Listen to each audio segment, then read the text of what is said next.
Hello, welcome back to my YouTube channel. In today's video, I'm going to be talking you through some quick tips to help you get through your first therapy session as the therapist.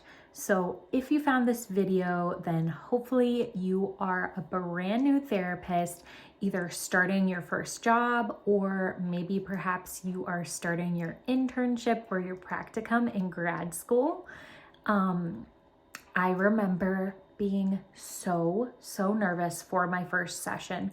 I was sweating like crazy. I felt like the biggest imposter. And I think these are extremely normal feelings because if you had never done therapy before and you walked into your first session feeling super confident, I think that might actually be a bad sign. Like, you don't know how to do therapy until you've done it for a while.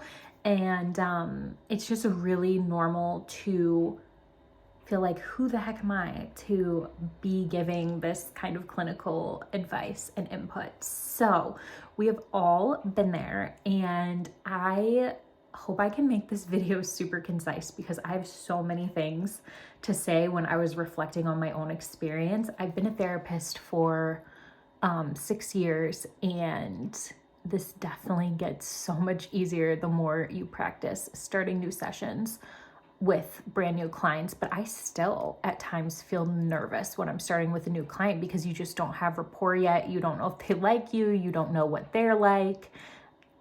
You just don't know what you don't know. So that's what today's video is going to be about. Hi, my name is Alyssa Powers, and I started this YouTube channel to teach you the things that grad school didn't so you can thrive as a mental health practitioner. In today's video, I'm going to be talking you through some quick and dirty tips to get you through your first session if you are in practicum, internship, or maybe even your first job. So let's get right into it. First things first. I think when we are nervous, a lot of us start to talk incessantly and talk really quickly. I just wanted to put it out there that you should be listening much more than you are talking. And I think that this is a little bit tricky because when we start with a new client, the very first thing that you're going to do is explain confidentiality. And that's usually like a little spiel where you are talking quite a bit. So then it sets you on this path of like, oh my gosh, I'm just talking and I'm really nervous and I'm starting to talk really fast.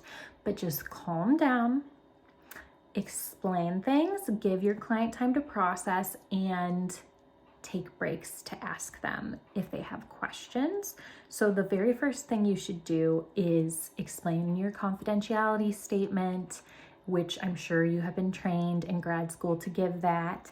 And after I do that, I like to do a little bit of boundary setting with my clients. So I'll say something like, this is all in the paperwork, but I just want to highlight a couple things that often come up with clients.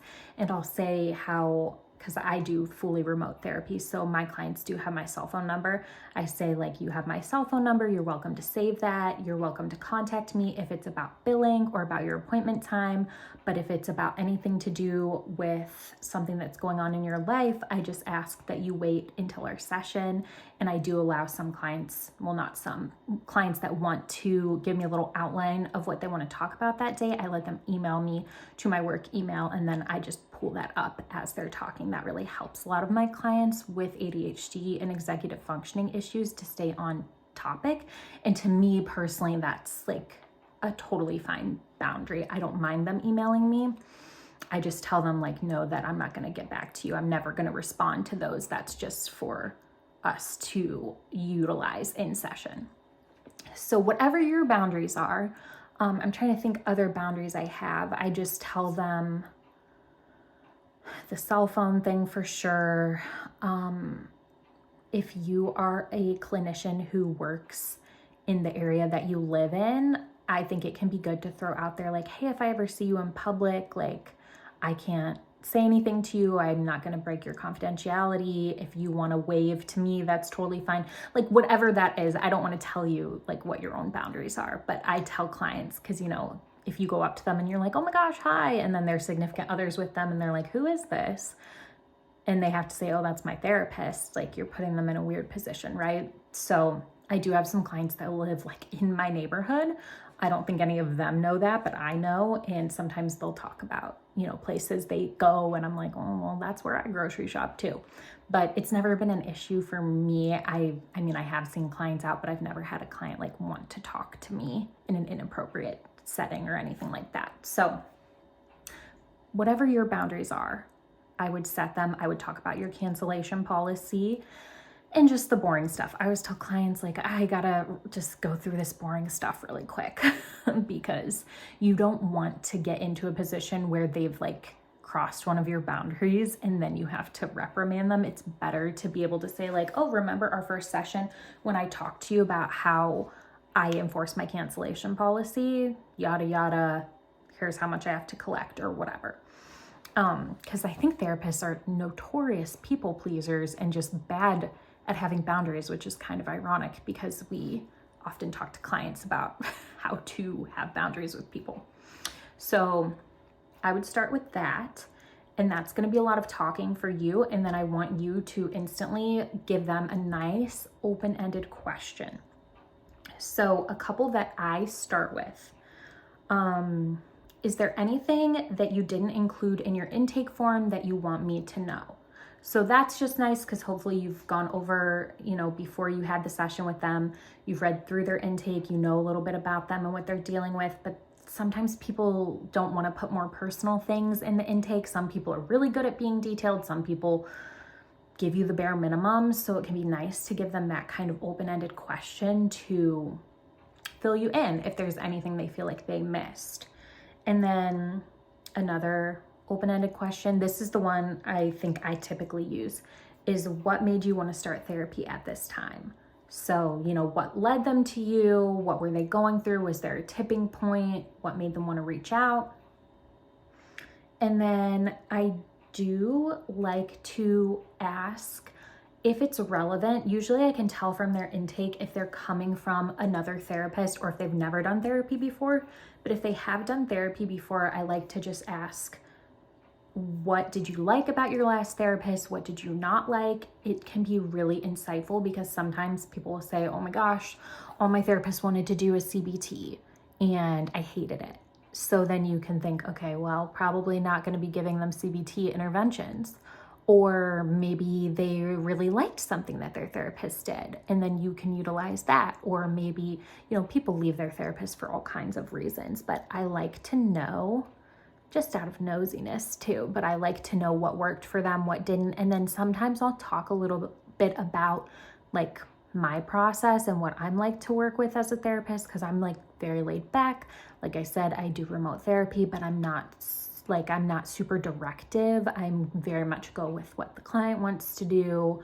And I like to tell them that because some people come to therapy thinking you're going to be like really authoritative and like give them homework. And some therapists I'm sure are that way, but I personally am not. And then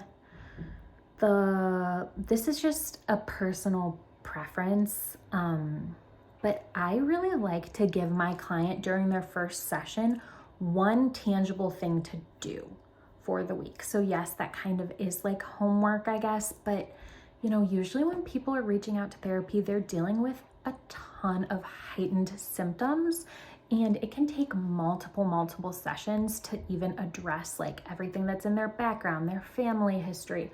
Like it takes a long time to get all of that under your belt. So I like to ask them, like, what symptoms are you currently dealing with? What's the number one thing that you wish you could change right now? And then if it's like, oh my gosh, I'm having panic attacks every day, then I'll walk them through a simple deep breathing exercise. I just think it's a really nice way to start the therapeutic relationship, to show like, hey, I'm gonna listen, but also I'm highly trained, I'm highly skilled, I have interventions that are gonna help you.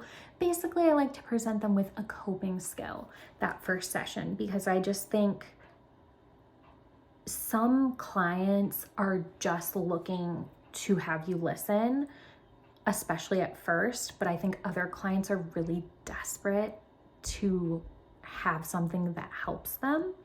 So I like, and I'm not super solutions focused, like that's not really the lens that I work from, but I just think it can be really good to say like, okay, here's one thing you can try, because they've been desperate enough to reach out, fill out the intake, figure out the insurance, do all of those annoying things. So the least you can do is give them like one little sliver of something. And maybe it's more, maybe, you know, I'm not telling you what to do. Every client is so unique, but that's my personal opinion. I like to do that. I like to give them one thing to try throughout the week. So if you found this video helpful, I would love it if you would like and subscribe to my YouTube channel.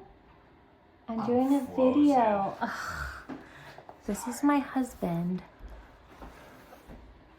I'm doing a video. Looks great. Thank you. It's over though. If you found this helpful, you can like and subscribe. It helps my channel so much. And I will see you in the next one. Bye.